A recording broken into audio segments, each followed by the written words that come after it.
Hello, this is Dave, and this is the second part of the JC Exposed video. I made the mistake of actually saying the name of this idol, where it says in Exodus 23:13, "And in all things that I have said unto you, be circumspect, and make no mention of the name of other gods, neither let it be heard out of thy mouth." So I will not be using the name, but JC, or the New Testament Messiah instead. Now, there are a vague number of supposed prophecies of JC. Some say 300, others say 400, and all sorts of numbers in between. Now, I personally believe that the uncertainty is deliberate. It means that if one of these prophecies is conclusively disproved, then it can be claimed not to be one of the main prophecies. So I'm going to take a look at the so-called prophecies that keep cropping up whenever a Christian tells me that JC was spoken of in the Book of Remembrance, namely Isaiah 7:14, Isaiah 9:6, Isaiah 53, Proverbs 8:23, Micah 5:2, Psalms 22, Psalms 110:1, and Daniel 9:25. These so-called prophecies all seem to follow the same pattern. They are isolated verses, or in some cases partial verses, that are meant to be read as standalone statements, which sound all prophetic and New Testament Messiah-like, but somehow they're assuming that the prophets, while speaking about contemporaneous events, suddenly switch in mid-sentence to saying a few words about a character in the far future, and then immediately go back to the events at hand, which is kind of ridiculous really, isn't it? But if you were to take the heretical step of actually reading these verses in context, then it's obvious that they're not prophecies of a New Testament Messiah at all. Whereupon the determined Christian will fall back to saying that it's some kind of dual prophecy, something that isn't supported by Scripture or even mentioned anywhere in the Book of Remembrance. And it bears repeating that if the JC story was real, then it would be the most amazing event in the history of history. The Most High Creator of all things incarnating on earth in the flesh. There can be nothing more important than that. So why does the Book of Remembrance, a book that covers the last phase of earth's history, beginning at Adam right through to the last days, why is this book not aware of this event? Especially when the Most High promises that he'd reveal such things to us. Amos 3:7. "Surely the Most High will do nothing, but he revealeth his secret unto his servants the prophets." The Book of Enoch also contains a complete record of events, with animals representing the various characters and people in those events. However, the New Testament Messiah is not represented at all. So according to the Book of Remembrance and the Book of Enoch, JC never existed, and there is no such entity as a New Testament Messiah. So let's take a close look at the supporting evidence that he did exist.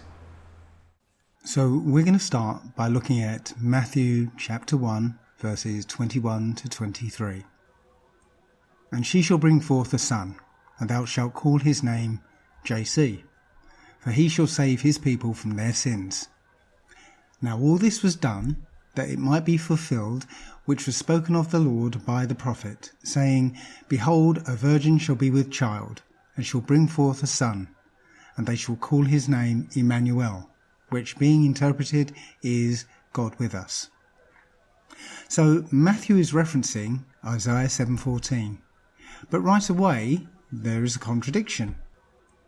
In Matthew chapter 1 verse 21, an angel says in a dream that he shall be called JC. But then in verse 23, the Most High says that he'll be called Emmanuel.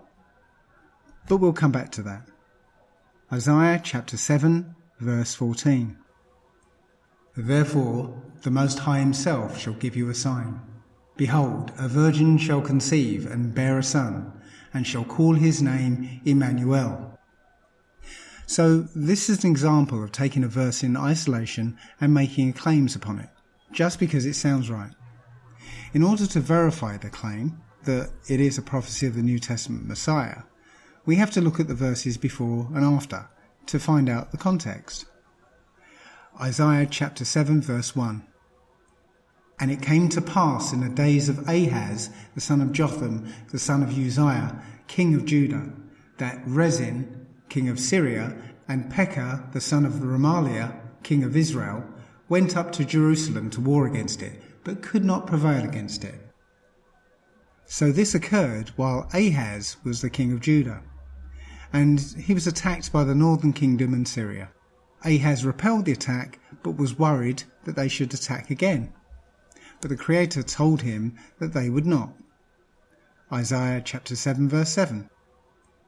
Thus saith the Most High, it shall not stand, neither shall it come to pass. The Creator told Ahaz to ask for a sign so that he would be reassured that he wouldn't be attacked. Not anything to do with JC hundreds of years later. Isaiah chapter 7 verses 10 and 11. Moreover, the Most High spoke again to Ahaz, saying, ask thee a sign of the Most High your power. Ask it either in the depth or in the height above. So Ahaz refused because he didn't want to tempt the Most High. So the Creator said he'd give him a sign anyway. Isaiah chapter 7 verse 14. Therefore the Most High himself shall give you a sign. Behold, a virgin shall conceive and bear a son, and shall call his name Emmanuel. In the Hebrew, the word for virgin is Alma. That's H5959. And it means young woman of marriageable age. But when it was translated into Greek in Matthew 1:26, it was translated as Parthenos, which actually means virgin. In Hebrew, the word Bethulah, that's H1330, that's the word that means virgin. Please note that JC was never called Emmanuel or God with us. But the prophecy continues. Isaiah chapter 7 verses 15 and 16. Butter and honey shall he eat, that he may know to refuse the evil and choose the good. For before the child shall know to refuse the evil and choose the good, the land that thou abhorrest shall be forsaken of both her kings. Nowhere in the New Testament does it say that JC ate butter and honey. But it does say that before this child gets too old, the kings that Ahaz fears will be no more. The next verses describe what the Most High does to the land to create an abundance of butter and honey in the days of Ahaz. Isaiah chapter 7 verse 18.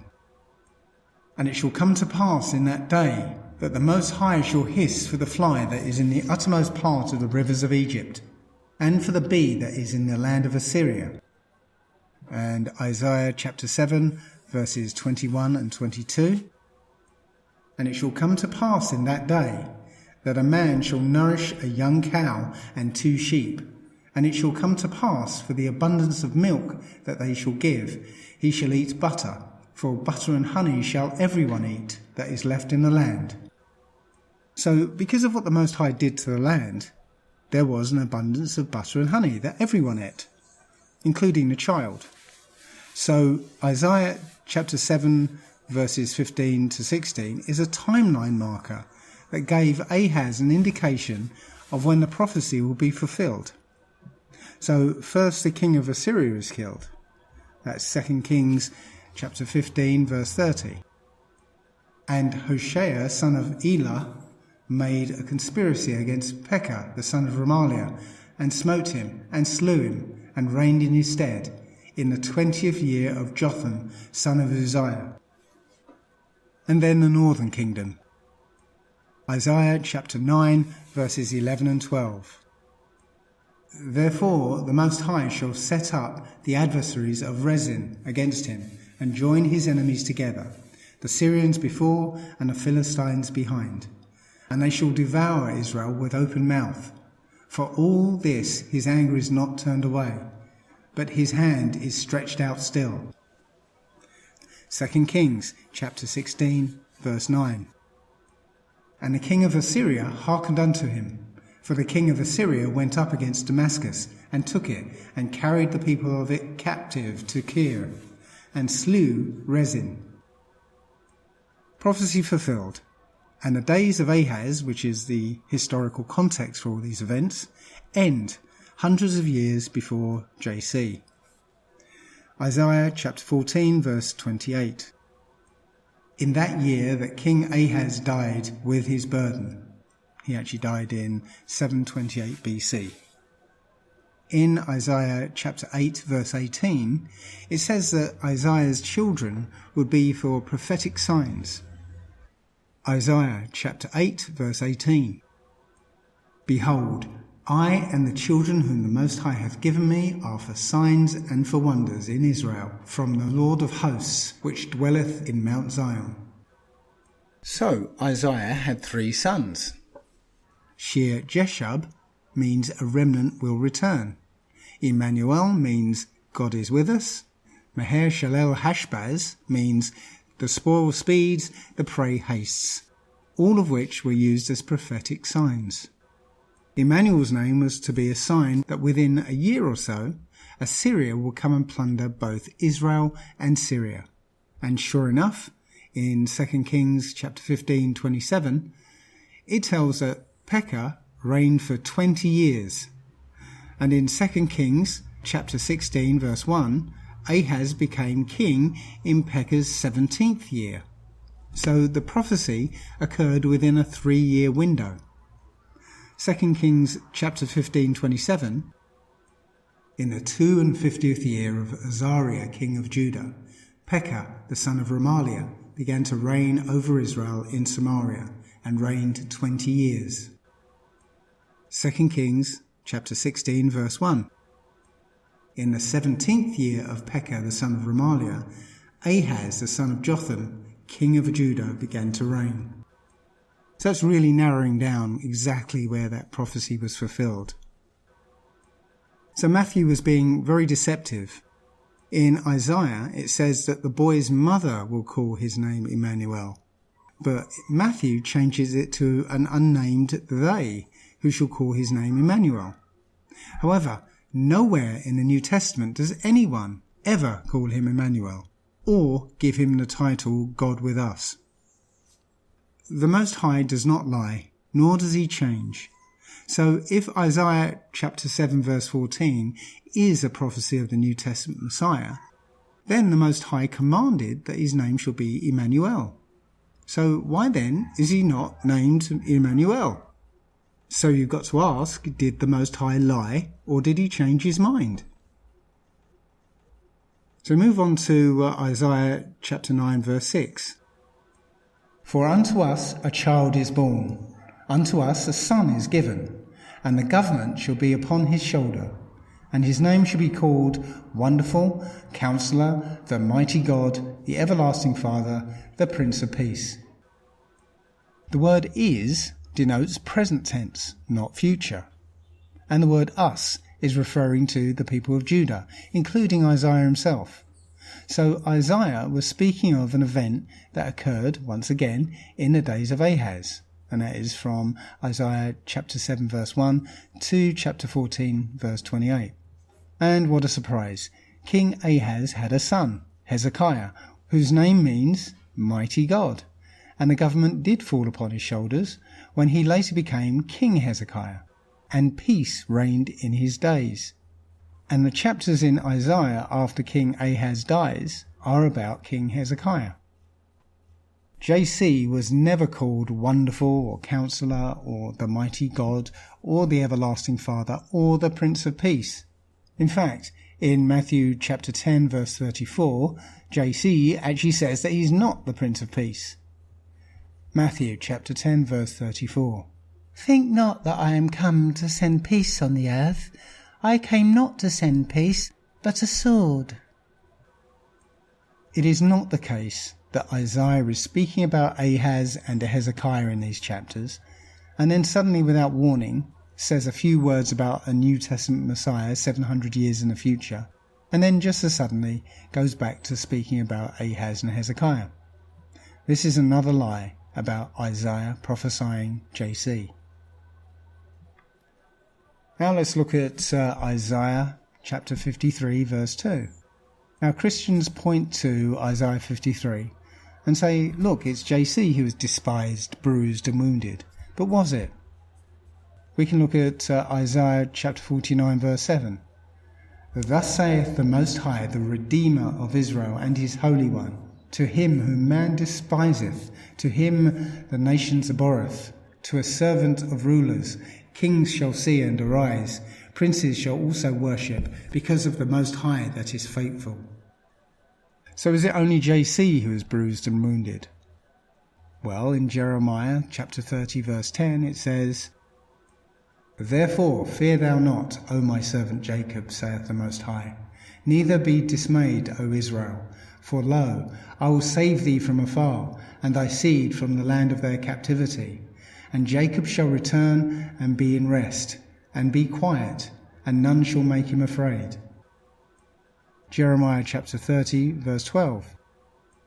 For thus saith the Most High, Thy bruise is incurable, and thy wound is grievous. So there it's still talking about Israel. Jeremiah chapter 30 verse 14. All thy lovers have forgotten thee, they seek thee not, for I have wounded thee with the wound of an enemy, with the chastisement of a cruel one, for the multitude of thine iniquity, because thy sins were increased. Isaiah chapter 53 verse 2 is referring to someone as he, and the Christians are claiming that is JC. So who is he? Well, if you go back to chapter 52 verse 13, it's the first time that he is mentioned. Isaiah chapter 52 verse 13. Behold, my servant shall deal prudently. He shall be exalted and extolled and be very high. So now we know that he is the Most High servant. But who is the servant? Is it JC? Well, if we go back to chapter 49 verse 3, it says, Isaiah chapter 49 verse 3. And said unto me, Thou art my servant, O Israel, in whom I will be glorified. And there we have it. It's not JC after all. It's the children of Israel or Jacob. But can we be sure? Let's see if Isaiah mentions his servant again. Isaiah chapter 41 verses 8 and 9. But thou, Israel, art my servant, Jacob, who I have chosen, the seed of Abraham my friend. Thou whom I have taken from the ends of the earth, and called thee from the chief men thereof, and said unto thee, Thou art my servant, I have chosen thee, and not cast thee away. Isaiah chapter 48 verse 20. Go ye forth of Babylon, flee ye from the Chaldeans, with a voice of singing declare ye, tell this, utter it even to the ends of the earth. Say ye, the Most High hath redeemed his servant Jacob. Isaiah chapter 45 verse 4.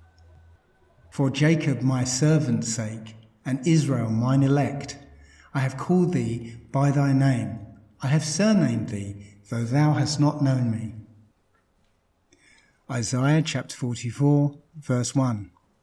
Yet now hear, O Jacob my servant, and Israel whom I have chosen. Isaiah chapter 44 verse 2. Thus saith the Most High, who made you, who formed you in the womb, and will help you. Do not fear, O Jacob my servant, Jeshurun whom I have chosen. Isaiah chapter 44 verse 21. Remember these, O Jacob and Israel, for thou art my servant. I have formed thee, thou art my servant, O Israel. Thou shalt not be forgotten of me. Isaiah chapter 49 verses 3 to 6. And said unto me, Thou art my servant, O Israel, in whom I will be glorified. And now saith the Most High that formed me from the womb to be his servant, to bring Jacob again to him. Though Israel be not gathered, yet I shall be glorious in the eyes of the Most High, and my Creator shall be my strength. And he said, It is a light thing that thou shouldest be my servant, to raise up the tribes of Jacob, and to restore the preserved of Israel. I will also give thee for a light to the Gentiles, that thou mayest be my salvation. unto the end of the earth. So it's quite clear that Isaiah chapter 53 verses 2 to 9 are not about JC. They're speaking about the children of Israel. But beyond these verses, it continues to refer to he. Isaiah chapter 53 verse 10. Yet it pleased the Most High to bruise him. He hath put him to grief. When thou shalt make his soul an offering for sin, he shall see his seed. He shall prolong his days, and the pleasure of the Most High shall prosper in his hand. So what seed did JC have? And if I remember correctly, JC died around about 33, didn't he? Is that what the Most High means by prolonging his days? I mean, the Most High prolonged the days of Hezekiah 15 years. So if this is indeed a prophecy, then the Most High failed to deliver on his promises, and he did not prolong the life of JC. So did the Most High lie? Isaiah chapter 53 is talking about the children of Israel and has got nothing to do with JC. And now we can move on to Proverbs chapter 8 verses 23 and verse 27. Proverbs chapter 8 verse 23. I was set up from everlasting, from the beginning, or ever the earth was. Proverbs chapter 8 verse 27. When he prepared the heavens, I was there. So the contention of the Christians is the I in these verses is JC. Well, first of all, what are Proverbs? Well, they are the wisdom of Solomon, the wise sayings of Solomon. How did I know that? Proverbs chapter 1 verse 1. The Proverbs of Solomon, the son of David, king of Israel. So this is Solomon speaking, giving advice as a father to a son or a teacher to a student. But in chapter 7, he starts talking about wisdom itself, and he personifies it as a woman, just like some writers personify the sea as a woman. Proverbs chapter 7. Say unto wisdom, thou art my sister, and call understanding thy kinswoman. And then later he switches perspective and begins speaking of wisdom in the first person. Proverbs chapter 8 verse 12. I, wisdom, dwell with prudence, and find out knowledge of witty inventions. Solomon continues to refer to wisdom in the first person until chapter 9, where he reverts to speaking of her, wisdom, in the second person. Proverbs chapter 9 verse 1. Wisdom hath builded her house, she hath hewn out her 7 pillars. So what Solomon is saying is that the Most High acquired her, that's wisdom, before all else, and through her he gave order to chaos, and that seeking her is the goal of the righteous life. It's not prophecy, not referring to anyone in the future, and it has absolutely nothing to do with JC. It's just another Old Testament verse taken out of context to support a pagan demigod. So another verse that's pointed out by the Christians is Micah chapter 5 verse 2. So, Micah chapter 5 verse 2. But thou, Bethlehem Ephratah, though thou be little among the thousands of Judah, yet out of thee shall come forth unto me, that is to be ruler in Israel, whose goings forth have been from of old, from everlasting. Well, again, this sounds very JC-like, coming from Bethlehem and, becoming ruler in Israel, that sort of thing. But in actual fact, it's talking about David. How do we know? 1 Samuel chapter 17, verse 12. Now David was the son of the Ephrathite of Bethlehem, Judah, whose name was Jesse, and he had 8 sons. And the man went among men for an old man in the days of Saul. Now I'm going to take a look at Psalms chapter 22, verses 1, 15 to 16, and 18. Psalms chapter 22, verse 1. My God, why hast thou forsaken me? Why art thou so far from helping me, and from the words of my roaring? Again, this sounds very JC-like. These were supposedly the words he spoke from the cross to himself, but didn't answer himself and didn't help himself. So let's leave this one to one side, and we'll deal with the whole of chapter 22 together. Psalms chapter 22, verses 15 to 18. My strength is dried up like a potsherd, and my tongue cleaveth to my jaws. And thou hast brought me into the dust of death. For dogs have compassed me, and the assembly of the wicked have enclosed me. They pierced my hands and my feet. I may tell all my bones. They look and stare upon me. They part my garments among them, and cast lots upon my vesture. The word that sounds all JC-like is the word pierced, as in, they pierced my hands and feet. And that word in Hebrew is kara. That's Strong's number 3738. And it means digging, gouging, binding, tying up, or surrounding. But in the Tanakh, it's the word ari. That's H738. So let's go to H738 and see what it says. And yeah, it actually says lion. But if we go and take a look at all the places where this word is used, what do we find? Psalms 22 verse 16. This reference has been altered so that you would think it was about JC. So the verse could read more like lions they maul my hands and feet. Psalm 22, like all other psalms, is a prayer, and prayers follow the same pattern. A description of the problem, that's Psalms chapter 22 verses 1 to 18. A plea to the Most High for help, that's 19 to 21. And then a declaration of gratitude, and what the one praying will do if the prayer is answered. That's chapters 22 to 31. It's a prayer, not a prophecy.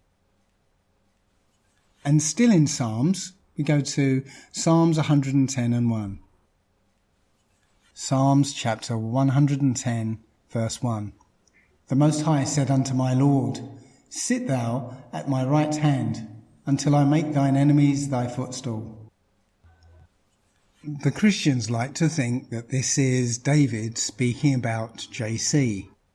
But if you read Psalms chapter 72, verse 20, it says at that point, Psalms chapter 72 verse 20, the prayers of David the son of Jesse are ended.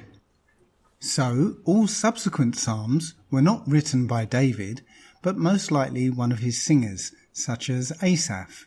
So let's paraphrase this from Asaph's point of view. The Most High said unto my Lord David, Sit thou at my right hand, until I make yours, David's, enemies your footstool. And now we come to the jewel in the Christian crown, Daniel 9:25. Daniel chapter 9 verses 25 and 26. Know therefore and understand that from the going forth of the commandment to restore and to build Jerusalem unto the Messiah the Prince shall be 7 weeks, and 62 weeks the street shall be built again, and the wall even in troubled times. And after 62 weeks shall the Messiah be cut off, but not for himself, and the people of the prince that shall come shall destroy the city and the sanctuary, and the end thereof shall be with a flood, and unto the end of the war desolations are determined. So let's see what the Christians say about this prophecy. This is Zen Garcia. The prophet Daniel lived more than 500 years before the birth of Jesus. Nevertheless, Jehovah revealed to Daniel information that would make it possible to pinpoint the time when Jesus would be anointed or appointed as the Messiah or Christ. Daniel was told, you should know and understand that from the issuing of the word to restore and rebuild Jerusalem until Messiah, the leader, there will be 7 weeks, also 62 weeks. So this is giving you a specific time. And we know that the rebuilding of Jerusalem, that was after Nebuchadnezzar's um, dispensation, diaspora of the Hebrew people for the 70 years, and then Cyrus and Darius allowed them to return to the Holy Land and funded the rebuilding of the temple. So that's what it's speaking about. And so if you break down the math on that, it says, to determine the time of the Messiah's arrival, first we need to learn the starting point of the period leading to the Messiah. According to the prophecy, it is from the issuing of the word to restore and to build Jerusalem. When did this issuing of the word take place? According to the Bible writer Nehemiah, the word to rebuild the walls around Jerusalem was issued in the 20th year of King Artaxerxes. That's Nehemiah chapter 2, verse 1 and 5 through 8. Historians confirm that the year 474 BCE was Artaxerxes' first full year as ruler. Therefore, the 20th year of his rule was 455 BCE. Now we have the starting point for Daniel's messianic prophecy. That is 455 BCE. Daniel indicates how long the time period leading to the arrival of the Messiah, the leader, would last. The prophecy mentions 7 weeks, also 62 weeks, a total of 69 weeks. How long is this period of time? Several Bible translations note that these are not weeks of 7 days, but weeks of years.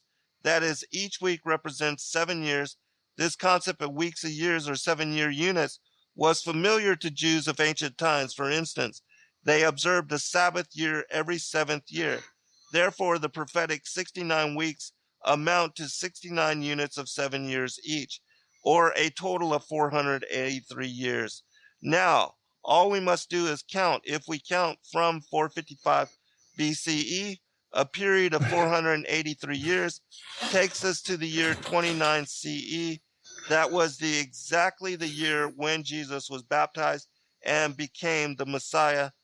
Is that not a remarkable fulfillment of Bible prophecy? The 70 years prophesied by Jeremiah began in 606 BC, when the southern kingdom were taken into captivity in Babylon. But when the kingdom fell to the Medes and the Persians, Daniel was confused, as he saw that the 70 years had not expired in 538 BC. The angel Gabriel told Daniel that there were still 70 weeks to go. Daniel 9:24. 70 weeks are determined upon thy people and upon thy holy city, to finish the transgression, and to make an end of sins, and to make a reconciliation for iniquity, and to bring in the everlasting righteousness, and to seal up the vision and the prophecy, and to anoint the most holy. Then the angel gave Daniel a timeline for the 70 weeks. Daniel 9:25. Know therefore and understand that from the going forth of the commandment to restore and to build Jerusalem unto the Messiah the Prince shall be 7 weeks, and 62 weeks the street shall be built again, and the wall, even in troubled times. So in 7 weeks there would be a commandment for the Messiah, the Prince of Jerusalem, to rebuild the temple. 2 Chronicles chapter 36, verses 22 to 23. Now in the first year of Cyrus, king of Persia, that the word of the Most High, spoken by the mouth of Jeremiah, might be accomplished, the Most High stirred up the spirit of Cyrus, king of Persia, that he made a proclamation throughout all his kingdom, and put it also in writing, saying, Thus saith Cyrus, king of Persia, all the kingdoms of the earth hath the Most High of heaven given me, and he hath charged me to build him an house in Jerusalem, which is in Judah. Who is there among you of all his people? The Most High be with him, and let him go up. Isaiah chapter 44, verse 28. That saith of Cyrus, He is my shepherd, and shall perform all of my pleasure. Even saying to Jerusalem, Thou shalt be built, and to the temple thy foundation shall be laid. Isaiah chapter 45, verse 1. Thus saith the Lord to his anointed, to Cyrus. Wait, what? Did the Most High just call King Cyrus his anointed? I think we'd better check which word that is. Gasp! Shock! Horror! It's Mashiach. That means the Most High called King Cyrus his Messiah. This is an example of the translators picking and choosing whether to translate the word Mashiach into anointed or transliterate it into the made-up word Messiah. And in this case, the Christian translators could not have the text call King Cyrus the Messiah. Anyway, back to Isaiah. Isaiah chapter 45 verse 1.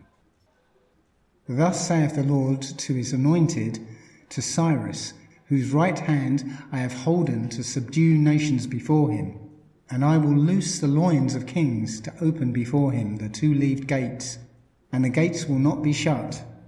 I will go before thee, and make the crooked places straight. I will break in pieces the gates of brass, and cut in sunder the bars of iron.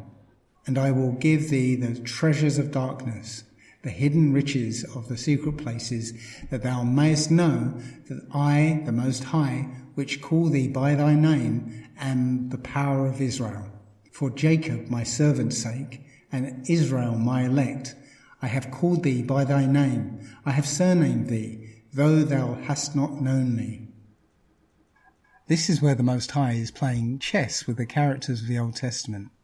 In Isaiah, he's prophesying the rise of King Cyrus, and we see him making Cyrus his Messiah, his anointed one, prosperous, so that Cyrus can be the agent that returns the Israelites back to Jerusalem.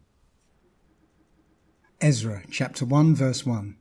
Now in the first year of Cyrus king of Persia, that the word of the Most High by the mouth of Jeremiah might be fulfilled, the Most High stirred up the spirit of Cyrus king of Persia, that he made a proclamation throughout all his kingdom, and also put it in writing, saying, Thus saith Cyrus king of Persia, The Most High of heaven hath given me all the kingdoms of the earth, and hath charged me to build him an house in Jerusalem, which is in Judah. Who is there among you of all his people? His Creator be with him. And let him go up to Jerusalem, which is in Judah, and build the house of the Most High of Israel. He is the Most High, which is in Jerusalem. And whosoever remaineth in any place where he sojourneth, let the men of his place help him with silver and with gold, and with goods and with beasts, beside the freewill offering to the house of the Most High that is in Jerusalem. So not only did Cyrus make a proclamation to send the Israelites back to their land to rebuild the temple, he also commanded the people who lived around about them to give them gold, silver and wealth, which seems to be a recurring theme when the Israelites leave slavery. They do so with great wealth. Ezra chapter 1 verses 7 to 8. Also Cyrus the king brought forth the vessels of the house of the Most High, which Nebuchadnezzar had brought forth out of Jerusalem, and had put them in the house of his gods. Even those did Cyrus king of Persia bring forth, by the hand of Mithridates the treasurer, and numbered them unto Sheshbazzar, the prince of Judah. Sheshbazzar was the slave name of Zerubbabel, the anointed prince of Judah. It's telling you that Cyrus brought out all the stolen treasures that were in the temple originally, that were taken by Nebuchadnezzar, and they were given to Zerubbabel to put back into the restored temple. Ezra chapter 2 verses 1 and 2. Now these are the children of the province that went up out of captivity, of those that had been carried away, whom Nebuchadnezzar the king of Babylon had carried away into Babylon, and came again into Jerusalem and Judah, every one unto his city, which came with Zerubbabel, Jeshua, Nehemiah, Sariah, Reliah, Mordecai, Bilshan, Mizpah, Bigvai, Rehum, and Baanah, the number of the men of the people of Israel. So Daniel is talking about Zerubbabel, the Messiah, Messiah means anointed. Zerubbabel was the anointed prince of Judah, not JC. Ezra chapter 2 verse 64. The whole congregation together was 42,303 score. The remnant that returned with Zerubbabel, prophesied by Isaiah's son, Shear-Jashub, a remnant shall return. Daniel chapter 9 verse 26. And after 62 weeks shall Messiah be cut off, but not for himself. And the people of the prince that shall come shall destroy the city and the sanctuary, and the end thereof shall be with a flood, and unto the end of the war desolations are determined. In Ezra chapter 4, it tells how the enemies of Judah petitioned Artaxerxes to stop the building work in 535 BC, the third year of King Cyrus. Ezra chapter 4 verse 21. Give ye now commandment to cause these men to cease, and that this city be not builded, until another commandment shall be given from me. So, exactly 62 weeks after the return to Jerusalem, in the third year of King Cyrus, the building work was cut off. So the Christians who point to Daniel chapter 9 and claim it is a prophetic timeline of the activities of JC are in error. They have added to the scriptures and decided that wherever it says weeks, it doesn't mean 7 days, but a week of years, despite the fact that it's clearly talking about a timeline for the return of Judah to Jerusalem and the rebuilding and the subsequent cutting short of the building work. It's actually talking about another Messiah, which is Zerubbabel, going back to the land and rebuilding the temple. And all that occurred right on schedule. These are just a few of the supposed prophecies of the New Testament Messiah. And I keep using the phrase New Testament Messiah because it's an entirely different entity to the Mashiach or Messiahs described in the so-called Old Testament. They were just people who were anointed to perform a task for the Most High. But the New Testament Messiah is supposedly a saviour, an avenger, high priest, king, the immaculately conceived Son of the Most High himself, and a human sacrifice who died for everyone's sins. All of which contradicts the express word of the Most High. The Most High promises that he will always let us know what he's going to do. Amos chapter 3 verse 7. Surely the Most High will do nothing, but he revealeth his secret unto his servants the prophets. So why isn't the New Testament Messiah clearly revealed by name in the Book of Remembrance? After all, King Cyrus was prophesied by name 200 years before he was born. So why isn't the most significant event in history not spelled out in this book? Is the New Testament Messiah less important than King Cyrus? Well, a Christian attempted to answer this question for me by saying that his name had to be kept secret so his enemies wouldn't know about his coming. Now, apart from having no scriptural basis whatsoever, it's an interesting theory with just 5 tiny little flaws. Joshua son of Nun, Joshua the Beth-Shemite, Joshua the son of Josedek, Jesus the son of Sirach, and Jesus the father of Sirach. This was no secret name. So how can anyone believe this demigod story? I mean, in Mark chapter 11 verses 12 to 25, it tells how JC was hungry and approached a fig tree, only to find out it had no figs because it was out of season. So he cursed it and it withered away. So if JC was the Most High, why didn't he know that the figs weren't in season? Why did he curse a perfectly good fig tree for doing exactly what it was designed to do and only bear figs in its season? And if JC could wither a tree with a curse, why didn't he just command it to bear fruit? None of it is believable. In fact, in order to believe the New Testament at all, It means you also have to believe in the following: that the Most High lied when he said, "Thou shalt not have any other gods before me," and that he actually meant to say, "except Jesus." That the Most High lied when he said that no man can die for the sins of another.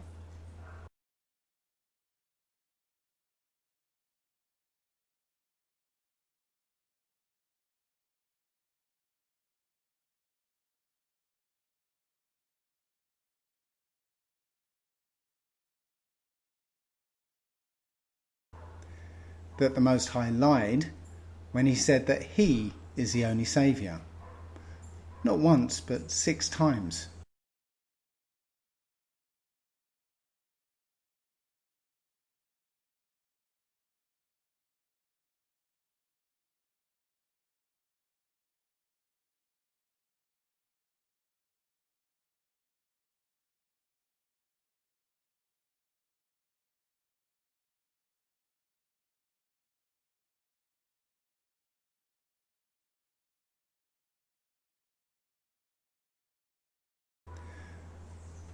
That the Most High lied when he says he does not do anything unless he reveals it to his prophets.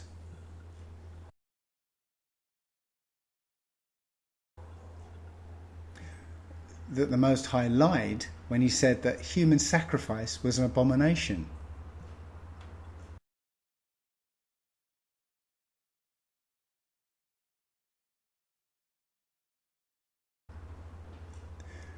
That the Most High lied when he says he doesn't change.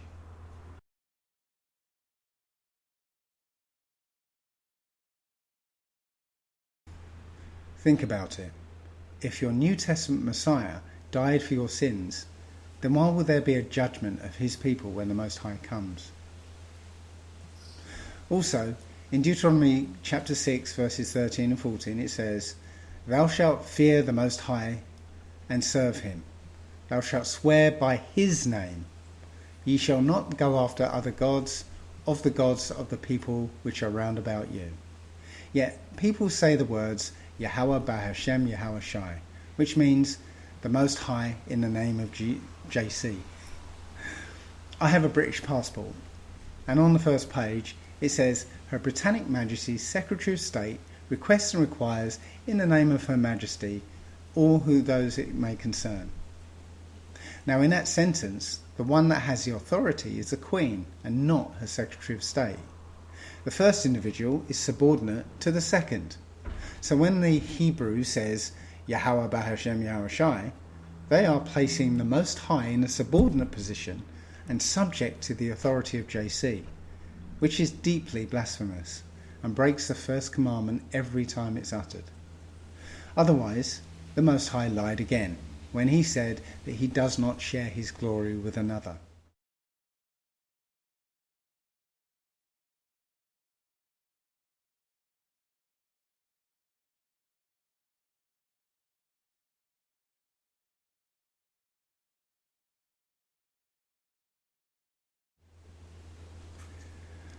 Brothers and sisters, you're being fooled. You were born into this religion. Think about it. If you'd been born in India, then you'd be a Hindu. Or in Iran, you'd be a Muslim. And had your parents taken you to the temple or mosque every week in, week out, then you'd be clinging on to Ganesha, the blue elephant god, or Allah, the Ishmaelite god now. Your parents indoctrinated you because they themselves were indoctrinated by their parents, and so on and so on. But if you keep going back, you'll eventually end up at a man who is forced into accepting the New Testament God of the oppressors.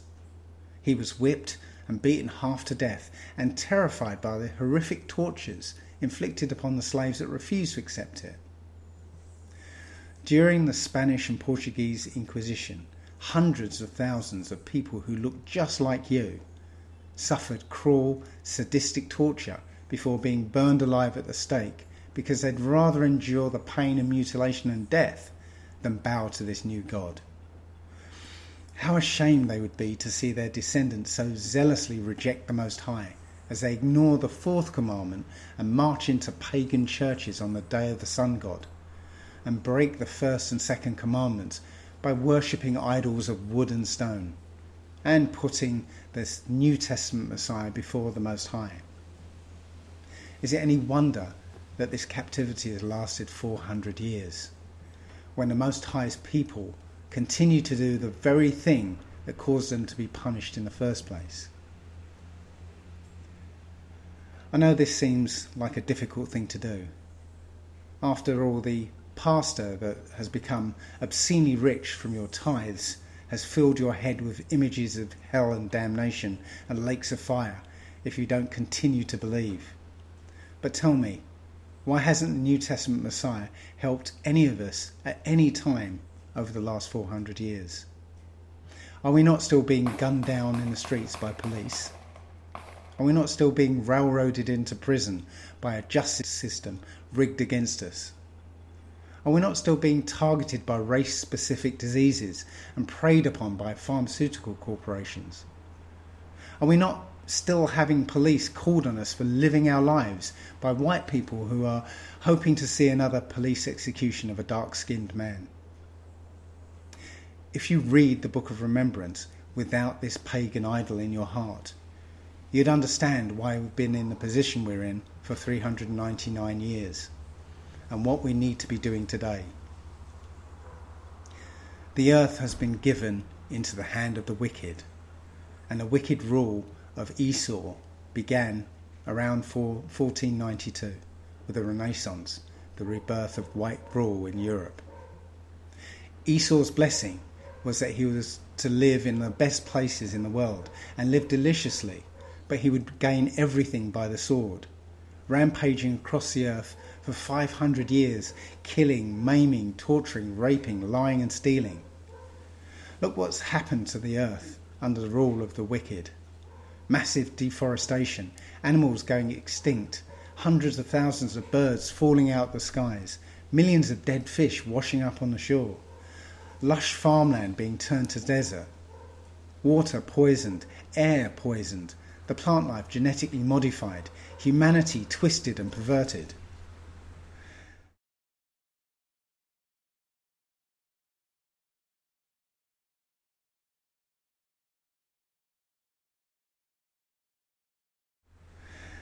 But Esau's blessing was only a temporary one. It was Jacob who got the real blessing, the real inheritance. And so Esau's world is coming to an end, and it can't come fast enough. As much as I hate to quote the fraudulent New Testament, one verse seems to fit this situation exactly. Matthew chapter 24, verse 22. And except those days be shortened, there should be no flesh be saved, but for the elect's sake, those days shall be shortened. And they have been. Esau's Roman Empire, the Fourth Reich, the fourth beast, did not get 1,000 years of rule. The earth and the people on it could not endure another 500 years of constant war, bloodshed, perversion, pollution, hatred, greed and wanton destruction. So we see their world crumbling. And now the world is waiting for Judah to awaken. The whole earth is holding its breath, waiting for you to rise up and take your rightful place. Quam Yasharallah. Quam Yasharallah. Shalom.